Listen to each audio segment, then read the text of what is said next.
There we are. Okay, here we go. Ready?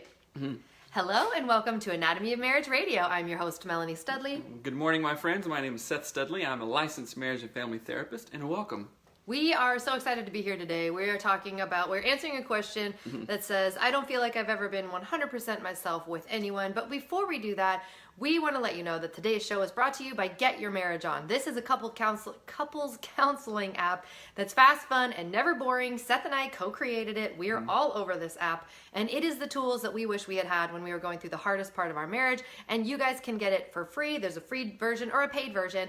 This app is amazing. It's got the conversation starters. It has sex and intimacy questions. It has battle strip. The clearing structure, which is very, very important. And I just made up a thing. It's like a pocket therapist.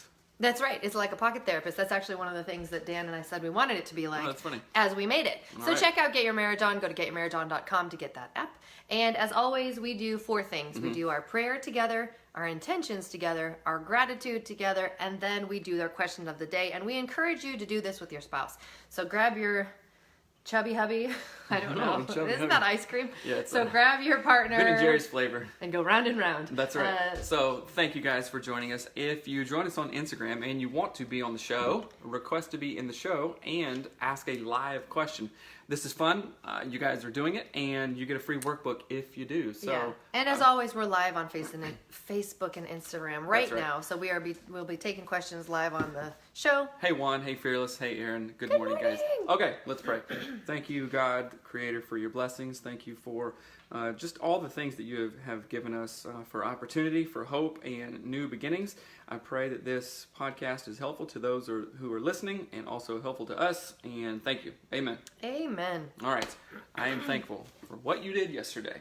And I'm fixing to think of it right now. Oh, okay. I can tell you. I'll let you go. My gratitude for yesterday was that I was like, you know what, we've got to get our kids whipped into shape financially. We need to start teaching them about money better. We've tried, and we've just sucked at it, and it's our fault.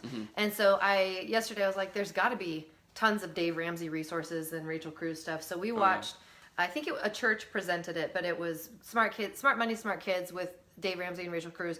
35 minutes long, sat down with the kids, watched it on our TV, and it was really delightful. And I was just thankful that you weren't like, oh, this is boring, blah. Right. Well, okay, so that is my thankfulness that you did that last night. The kids really paid attention, which is great, and we all sat there and did it. Yeah. So thank you for doing that. I really appreciate it. You're welcome. My intention today is to serve you by taking your van in, and I don't have a ride home, so I'm going to take my bike and probably ride my bike and take catch a bike the bus. home. Oh, we'll figure it out. I don't mind it. I'll pick you up. Yeah, we'll see. I enjoy going places.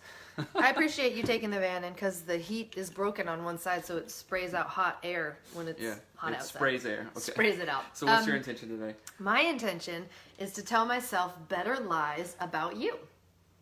Marissa Peer. Lies about you. So we lie to ourselves all the time as What's people. up, Aaron? Like we'll say like, oh, this commute is killing me, or my kids are driving me crazy, or I hate my life. Not true, not true, not true. So I'm going to tell myself better lies and start believing them. Like, I am really affectionate. I love to touch Seth. Oh, I love snuggling with him. And not that I don't enjoy those things, but I always say instead of those things, I'll be like, I don't really want it right now, or I don't really feel like it, or I don't know how. That's a great lie that gives you a ton of like, don't need to work on that. Yeah. So I'm lying to myself about you today. I like that because it's obviously... It's already working. It's an intervention. Hey, Patricia. Hey, Daniel. It is an intervention, and it tricks you. What is that called? It's a paradoxical intervention. Oh, I call it mind trickery. Well, mind trickery too, but in strategic family therapy, it literally is a paradoxical intervention. So that is good. Yes. So do your intentions today. Do your gratitudes with your spouse. That's and right. pray. Pray. Okay. All right. And we're going to save our questions for What? And we're going to save our conversation starters for after this question. So this is a long question, and it's really good. Hold on. Ryan says, what's up, Seth and Mel? Been listening to you guys for years. First time live, though. All the way from Nova Scotia. Hey, Ryan. What's up? I want to go to Nova Scotia. I do, too. So we can go to Anne of Green Gables. Or just Green Gables, rather. Prince Edward Island? Well, that's all. It's close. I just want to meet you in Nova Scotia. That would be awesome. What's up, T? All right. Good morning, my friend. All right, go ahead for this question. It says, I don't feel I've ever been 100% myself with anyone. I've been with my partner for 13 years now, my only ever partner. We've got together when I was 17. It was all very fast. Now we have kids. The more I've been doing my own personal development work, I'm understanding that along with not ever feeling like I can be my true self around anyone due to anxiety, depression, hang-ups, no self-esteem. I also feel this way with my partner, and it's only recently I'm seeing it more. I don't feel I've ever been 100% myself with anyone, even my life partner, and now I don't know how to process this. I feel like I have to hide it. Okay, so let's stop there because I think all that other stuff is big stuff around the question, but let's talk about this. Patricia says, I read that if you force a smile on your face, your brain will be convinced that you are happy, tested, and works. Absolutely. If you just make yourself smile, it releases chemicals. Yeah, it literally releases chemicals, oxytocin, dopamine, all that stuff. Amy Cuddy power poses. Exactly right. Exactly. So, okay, let's dive into this question. Hold on. Tough Studley, will you please go somewhere else? Thank you. I love you. Scram. I don't feel I've ever been myself with anyone.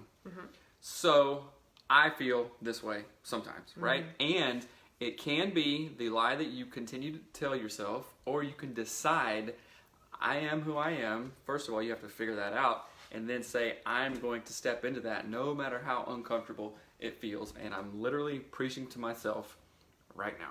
Yes, I agree. That is why I didn't tell you what we were talking about today.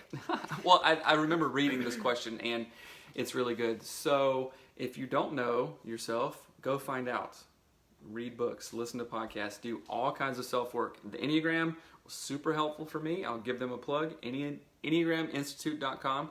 Take the READY test, RHETI, and it gives you a whole thing that really, really helps you out. So I would highly suggest that. So I do want to acknowledge in this question, it says, I feel like I can't be my true self around anyone due to anxiety, depression, hang-ups, and no self-esteem. So you just listed anxiety, depression, hang-ups, no self-esteem. 4 things, 4 reasons why you can't be yourself. Can you give me 4 reasons why you can? I bet you could. I bet you could if you tried. I'll give you one, because the times that I have had a glimpse into actually being who I am, and I'm speaking as if I was this person too, and we talk about the Seth-shaped space in the universe, like my arms are fully extended and I'm taking up every single space that God intended me to take, not like hunkering down. It is the most beautiful and magical and just insane feeling you could ever have. And you felt that, and if you've done something before, good or bad, you always have the capability of doing it again. So, that is worth getting there, no matter how uncomfortable, if that says. Enneagram, great resource for self-examination. I agree. So in here, it also says, I also feel like my naivete about sex and intimacy makes me feel so embarrassed. I recently watched Normal People on TV, which I don't know what that is. I Googled it, and it's like a show, and people have sex in it. But it says, I feel so horrified if my husband knew that I watched it. Why? I go red-faced at the thought of it because it has sex scenes. He also seems to get quite annoyed if a male in a show or something, if there's a male in a show or something and he says, oh, I bet you fancy a bit of him, or he says, oh, so you think that guy's handsome. If we're out and about, I get bright red. Since we've been together, it's been drummed into my head that I can't even look or acknowledge other men, even if it's just a glance or appreciate the male species, if that makes sense. I think his insecurities do play a part, but this is mainly my family of origin or never being able to express who I am, and sadly I've realized over the years, and now I feel like I can't be me still. So let's cut off there for a minute. So you say that I feel it might be his insecurities. It is, absolutely. Yeah. And the thing about couples and marriages, if Melanie has an insecurity and I have a hint of something else, then those combine and it's going to exacerbate What do you everything. mean a hint of something else? So, okay, say that this lady was already a little bit self-conscious about stuff, and then she partners with a husband who does say, oh, so you think he's whatever, you know, that's his insecurity coming out, and then that's just going to compound upon hers, and then it turns into this, like, oh goodness, it's like a feedback loop. It's a feedback loop, right? The kind of a feedback loop that we don't want. Yes. It just feeds off of each other to the point of like, oh my goodness, I can't even watch a show. We can't go out, and I get bright red, all these other things because we haven't talked about it. Now, can you appreciate another woman or man? Of course you can. Right? I thought there was more to that sentence. Yes, and one thing I did want to comment on is that this is very much family of origin, the things you're used to related. So I highly recommend listening to Marissa Peer's book, I Am Enough, and she talks about this idea that we go to what we know. So meaning, if you had a dad or somebody in your life who shamed you constantly and said, oh, I bet you fill in the blank, like, oh, I bet you want that, or whatever it is, whatever that was, or spoke to your mom that way, you will automatically be attracted to that, not because you think it's a great quality, not because you go, oh, that's so life-giving, it's just because it's what you know. Exactly. That's why people who come from drug-addicted families can't help but find another drug-addicted person to be in a relationship. It is literally what they know. If they try to think of it logically, of course it doesn't make sense. You go, oh, I do not want someone who does heroin as a father for my child, but it is literally you feel the most normal, relaxed, easygoing, whatever, in that setting, even though you know logically you don't like it. Yeah, you know that pattern, you know the communication styles, you know what to look for, you know what not to look for. And my brother told me this a long time ago when hunting. He talked about how coyotes and deer and elk trails and stuff, animals always take the path of least resistance. Why? Because it's important for their survival. Like, yeah, well, I'm not going to climb this hill when there's a flat path right here. So they have patterns. They do what they know. They do what's easy, right? And our brains say, hey, I'm not going to spend calories on this thing over here. This is what I know, so I'm going to naturally go to that. So we have to unlearn those patterns and do the hard work and jump into the uncomfortableness, jump into things that we don't know, because usually they are always worth it. Yes, and I don't know if you know this, but we live like in the woods kind of, and deer and elk make actual trails in woods. So that is a great example of how our brains are wired. We wire things together and we make ruts on purpose. It's calorie saving. It feels safer, even though sometimes it's not. And deer and elk will have the same path that they walk. Wolves and foxes and all the critters of the woods. Right. So it's very much in our natural natureness to do that. So here it says, 17 was so young to start and stay in a relationship when I had zero experience of anything and came from a traumatic home life with zero self-esteem. I also remember him saying that if I was to have slept with other people back when we hadn't got together with him, or he wouldn't have got together with me. Sorry, I totally read that wrong. I just wanted to add that I have children who I want to know that there shouldn't be a double standard, yet I have accepted that double standard. As I was so unknowing and didn't know my worth or much about relationships and what was healthy or just sex and intimacy in general. He has been a great partner and a wonderful father. We were just going through a lot at the moment, and he was lovely back then. I just wish I understood more, so when I'm explaining in the future to my kids, I am not being a complete hypocrite or hurting the feelings of my partner. Okay, so when I scan this entire question, I see a very strong woman and a good partner and two people that had something great and that they want to get it back, but they've gotten into ruts and some comfortableness, right? And you're feeling the tension of like, I know how it was before, or man, I know there's more out there and I've never felt it. I want to get to feel that, but sometimes we don't know how. We are stuck in those ruts, right? So again, in this question, I see, all right, there is so much hope. There's so much opportunity. However, it's going to take hard work and diving into the uncomfortable situations with yourself and with your partner. Absolutely. So I wanted to throw that out there. It's going to take work. It's going to take work. It's going to take work to unlearn a bunch of this stuff, to get to know yourself. And I'm going to even say to get to know yourself sexually, to get to know yourself independently, and to get to know who you are, who God made you to be. What is your full shaped space? If you ever felt that way before, go back and think, I will get there again, and I got to do some work to get there. I do want to talk about the idea also, are you... I'm good. So I have some thoughts about this idea of I don't feel like I can ever be myself. So just that statement is a very disempowering statement. It's a very I'm trapped statement. It feeds your own brain to say, yeah, you can't. You cannot be yourself. Don't be yourself. Hide yourself. make sure that nobody knows what you're really thinking and feeling. Crouch down and go away. When you say that to yourself and you repeat that sort of monologue in your mind of I can't be myself, oh see, and you look for, like, you have that bias of a confirmation bias, like see, I really can't be myself because look, I looked at someone and then he said that, yeah, I really can't be myself.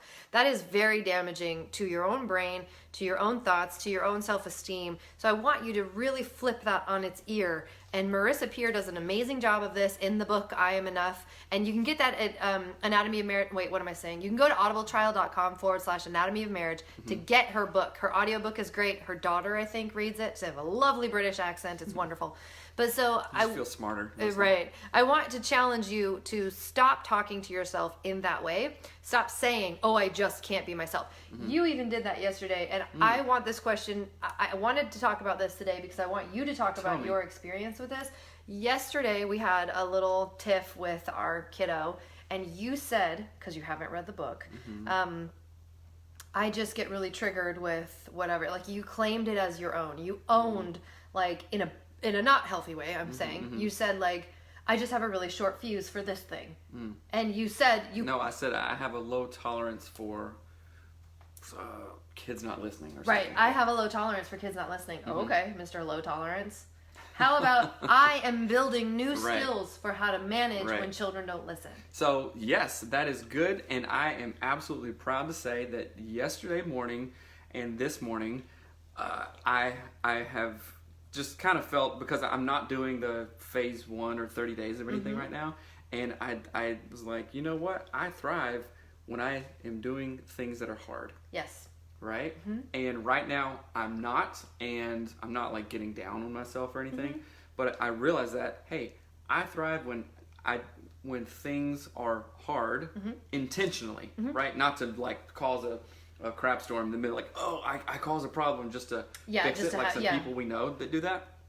I'm not saying that, but the realization of I, in my mind, am a man and built to work, right? Built to feel that resistance. Like somebody used to say, a truck rides smoother when it has a load on it, right? Because that's what they were built for. Yeah. So, yes, I agree with what you're saying, and I'm actually happen to say, because this is like a growth mindset in real time, thinking a thought that isn't helpful, that may be an old pattern of thinking, and saying to myself, well, wait a minute, that's not who I am. I'm right here. I'm just feeling that. So, okay, let's here's see you later thought. Yeah. Here's a perfect example. Thank you for sharing that.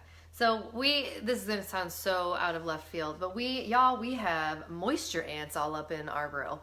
We have got ants everywhere. They're coming from like every possible place in this home ever. We live in a trailer, just so that you know.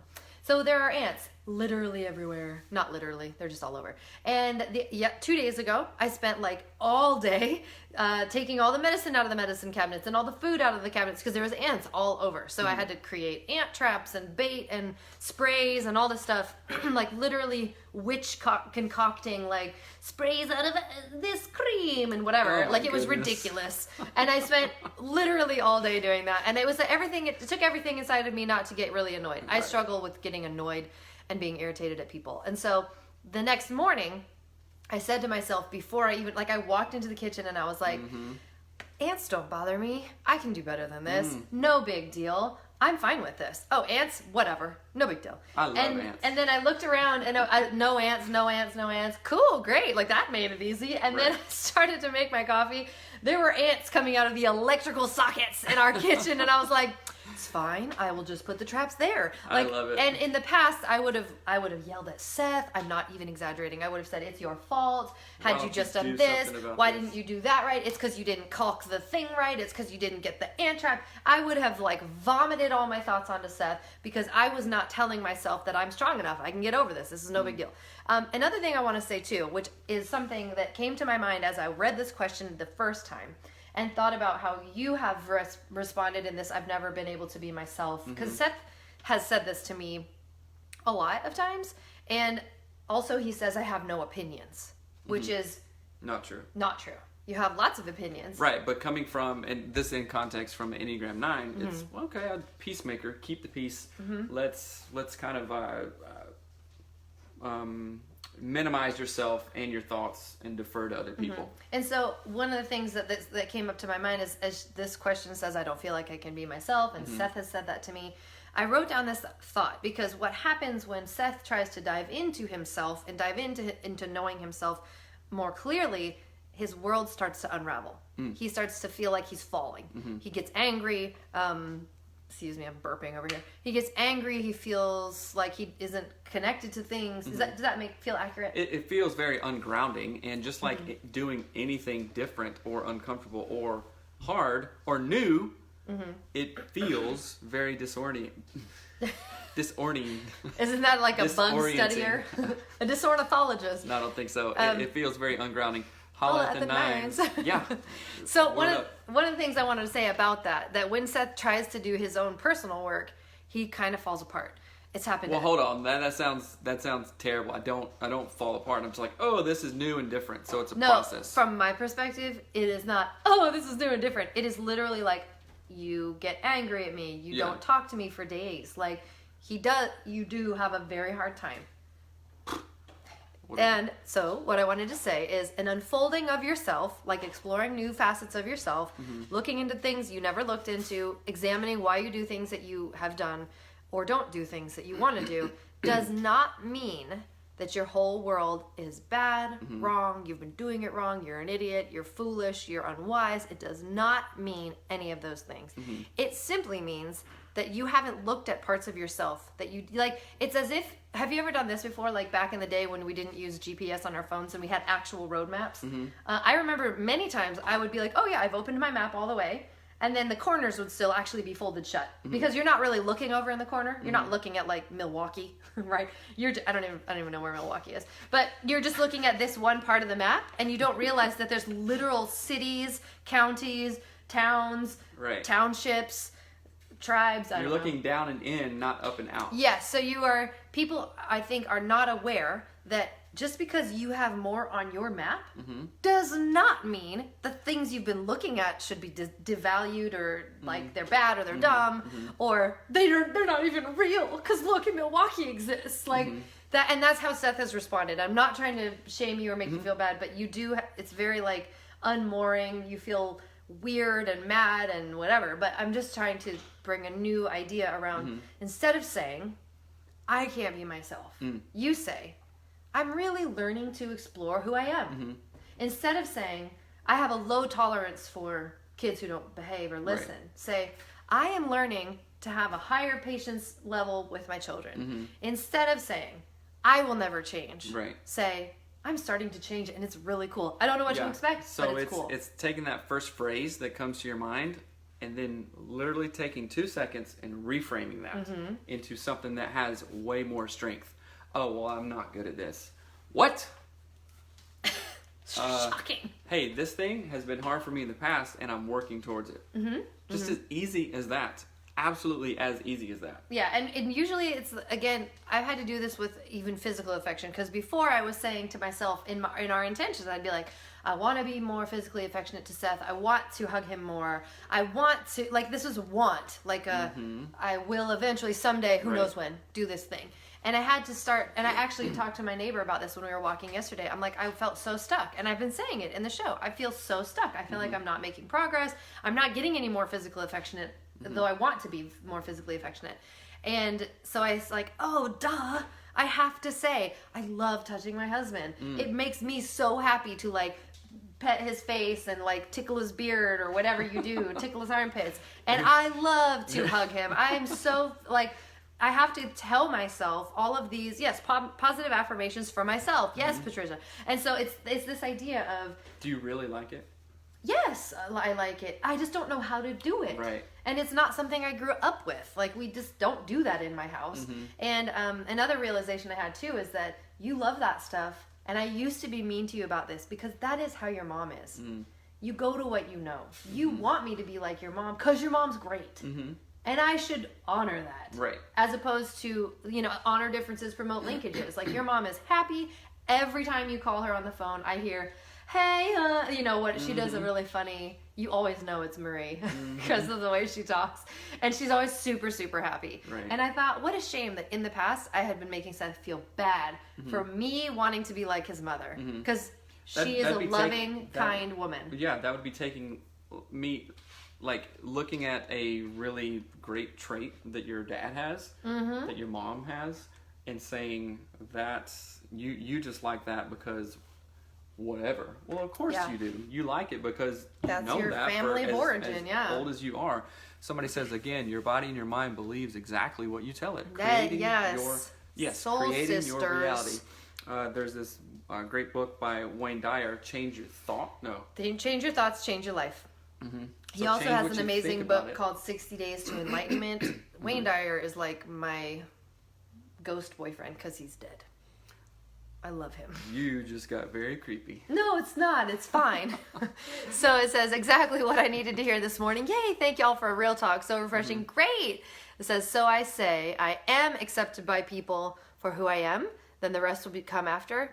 Yes. Yep. Yes. Yes. I know it sounds weird, but please go read I Am Enough by Marissa Peer.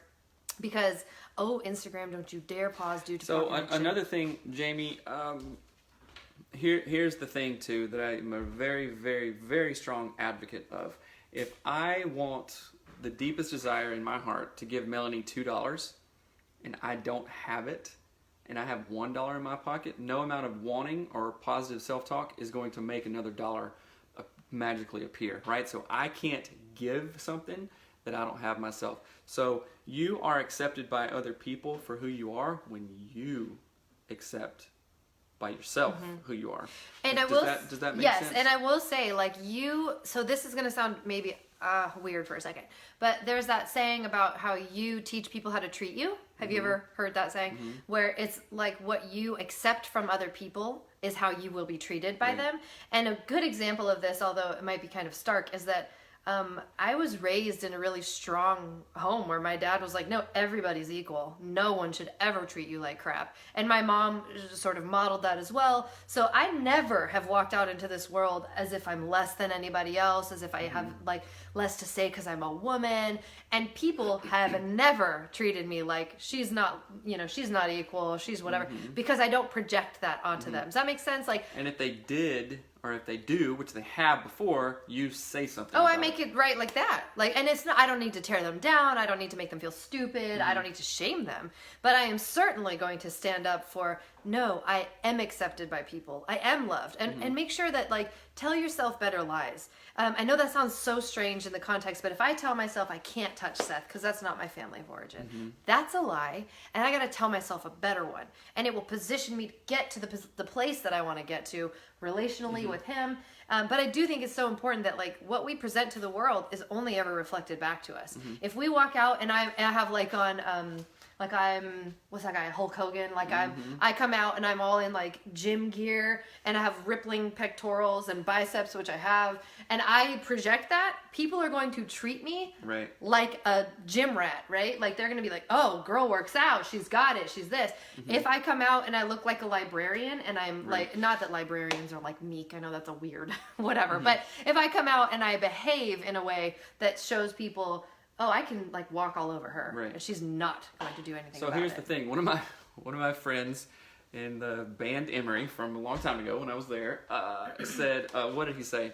He says, who said it? Josh. Oh. Josh said, if you look good, you feel good. No, if you look good, if you feel good, you look good, and if you look good, look out. Look out, right? So what does that actually mean? It means that what type of clothes you wear, and we're not talking about vanity clothes or anything like that, but if okay, how do you feel? How does it feel when you put a brand new pair of jeans on, not brand new, but just fresh from the dryer, they're clean, As a woman, it feels like a struggle. Well, they're so tight you can't get them on. Here's the point. Like, if you put a fresh new t-shirt on and a fresh pair of pants right out of the thing, you're like, okay, yeah, all right, I'm going. Let's go for this, right? And that it just instantly changes. So if I am wearing something and I feel good in it, then I look good, and then you got to look out because I'm going to walk differently, right? Yeah. I'm going to feel differently. But if I just wake up and am wearing old sweatpants to Fred Meyer, or like the thing that I hate, and I don't care if people think that this is judgy or whatnot, but if I see another, you got dude, your J's on, and you're a man. If I see a man, right, age 18 and above, wearing pajama bottoms and a t-shirt and slippers to the grocery store, I instantly judge him, and I'm like, what are you doing? I know what you're doing. You're going home. You're coming to the store to buy some chips and a 6-pack, and you're going to go play video games all day. Right? And it's not, come on, man, hey, let's do this, right? And if I'm wrong, fine, but that's just, we all have preconceived notions of stuff. So if you look good, you feel good. No, if you feel good... I think it's if you look good, you feel good. If you feel good, look out. I think that's what it is. I think it's if you look good, look out, because it changes stuff, right? So if we can think... Hey, Lily. If we can put a fresh pair of jeans on in our mind every day and then go out, people are going to go, hey, all right. Yeah. Jamie says, it's more about not recognizing, what shows me that people do care and like about me. Thanks to family of origin crap. So that is a really great one. And talk to yourself. Tell yourself what is great about you. No joke. Talk to yourself about it. I do this when I start to feel like, a boost of confidence. Yeah, a good example is like when I was first starting audio engineering, I didn't know how to do anything. I felt like an idiot. But Matt Carter of Emory and of Bad Christian Podcast, he was my mentor, and he was like, you know what, Melanie, you have something that other people I've worked with do not have. You have tenacity, you have all these things. So Matt would tell me what I had, but that did not stop me from like having days where nothing worked. I didn't even know how to like put a file in correctly, all of these things. And I would have to stop myself. One, I would want to cry. I did cry several times. And then I would have to stop myself, and I'd be like, you know what? You're good at this, right. this. You're getting better at this. And eventually you will become great at this, and that. So smooth seas don't make skilled sailors, right? So I would say this to everybody, literally listening. That resistance, there's a book called something like The Problem. Moby Dick. No, the problem is the way, or the difficulty is the path. There's something like that. But the point is, you're going down a path. There's going to be trials. There's going to be things. Like every morning when I wake up and I'm not doing like 75 hard or 30 or a phase 30, I'm like, okay, I'm doing the easy thing right now, and I can feel it in my bones, and it's okay, because as when my period that I can come and do another 30 comes up, which is soon, I'm going to do it. So I have to remind myself that. So yeah. Aaron says, somebody says, this makes me think that if your partner makes you feel like you can't be yourself, they may be struggling with their own self and insecurities. Hurt people. Exactly. 100%. That is called projection. In the therapy world, we call it like transference or countertransference. We should call it projectile vomiting. That's funny. That's only for like families with small babies, which we've had, and I've caught vomit on me before. But yeah, you project, because guess what? Hurt people. And it's hard to watch people heal. People are not comfortable with that. It's hard. That's why so many people in like in cultural settings where the norm is like oppression and to be repressed and to not whatever, when someone stops that cycle of oppression, everyone gets uncomfortable. You're gonna get pushed back. Then you're gonna get pushed out of the group, and that in our Evo bio is very dangerous to be sort of excommunicated. And guess what? If you feel resistance, you're gonna think, I'm doing the wrong thing. I should give up. No, you have to sail through that storm. Jamie says, what was the name of the book? You mentioned Marissa Peer. And it's Marisa. It's only one S, and then Peer. And I'll try to share it. But Marissa Peer has a book called I Am Enough. That's an audiobook. So if you go to audibletrial.com/anatomy of marriage, you can get her book. But she also does like tons of stuff. She does rapid transformational therapy, RTT, which I'm totally interested in. Okay, guys, so one more thing. Aaron says, exactly, I need to get dressed in the morning or my attitude struggles all day. Dress for success in several aspects. Mascara can go a long way. Y'all, I dye my eyelashes because mascara can go a long way, because without my eyelash dye, I look like an alien baby, and I feel so much better when I dye my eyelashes. I dye my beard. It goes a long way, too. I dye my eyebrows with beard dye. I'm just kidding. I don't dye my beard. I have Just for Men beard dye. Okay. Literally on my eyebrows. Anyway, you guys, thank you for joining us, and I have to go. We're going to have another call today later on. And you guys, in about 2 weeks, we are going to be on a TV show. We are going to be on the Rachel Cruz show. Woohoo! If you don't know Rachel Cruz, she is Dave Ramsey's daughter. And we are flying to Nashville to be on the show. Nash Vegas, to be on the show in person, and we are super excited about that. So go check out the Rachel Cruz YouTube channel, which she has a ton of shows right now, and we're going to be on that show. So it is going to be awesome. Aaron says, "You are a bad A." Aaron! We would say that if we weren't on the air. So by Jen Sincero is another good read. Perfect. Oh, it's a book. Okay. We thought you were saying we were I thought you were just cussing us out, Aaron. No, I'm kidding. Hold on, okay, Tuff. No. Not right now. Okay.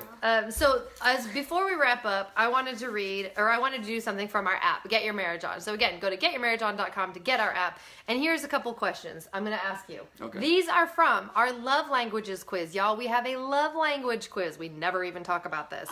So is it more meaningful to me, like to you, when you receive a long, loving note or text or email from me for no particular reason, or that I put my arms around you? Arms. Okay, next question. Is it more meaningful to you when I put down my phone and give you my undivided attention, or if I take the time and energy to run an errand for you?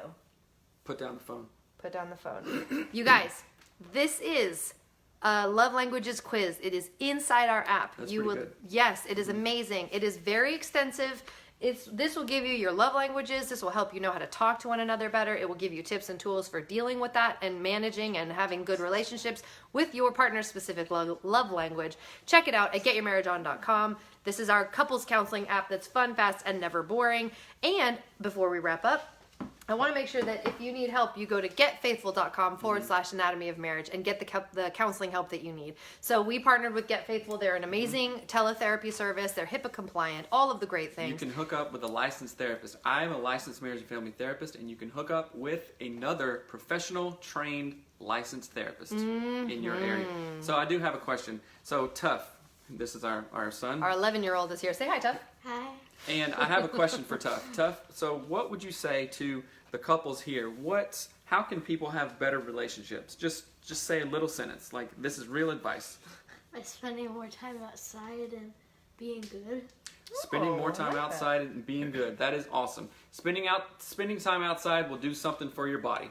We are natural creatures, and the more you can get outside and have fresh air and feel the grass under your feet, absolutely will help you out. And doing it together. Go on a walk, go on a hike, find a hammock, lay in the hammock together. It is awesome. Find 2 hammocks. It's the best. That's right. Aaron says, let's do a talk about love languages and how to function in a marriage with opposite love languages. That would be really sound advice. Hey, somebody says sound advice. Good advice. That means good advice. What's a sound advice? It means good, It like means solid good advice. So, Aaron, that's a great thing. We often love, somebody says amazing job, Tuff. We often love our partner like we want to be loved, and sometimes that is the total opposite of how Melanie wants to be loved. Love languages are so important. So yes, we will do, maybe tomorrow we can do. If you have love language questions, send them to hello@anatomyofmarriage.com. You can pop them in the feed, send us a DM, whatever. But yeah, we should talk about love languages. And again, go to getyourmarriageon.com to get our app, and you can get the love language quiz is right. The love languages quiz is right in there. There's learning about it, all sorts of great things. So all right. We love it. We love you guys. Tuff, got anything else to say, bud? Nope. Say have an amazing day and do pigs with your kids. Have a amazing day and do pigs with your kids. Have a do. There you go. All right. All right, guys. We love y'all. Love you. Bye. Bye.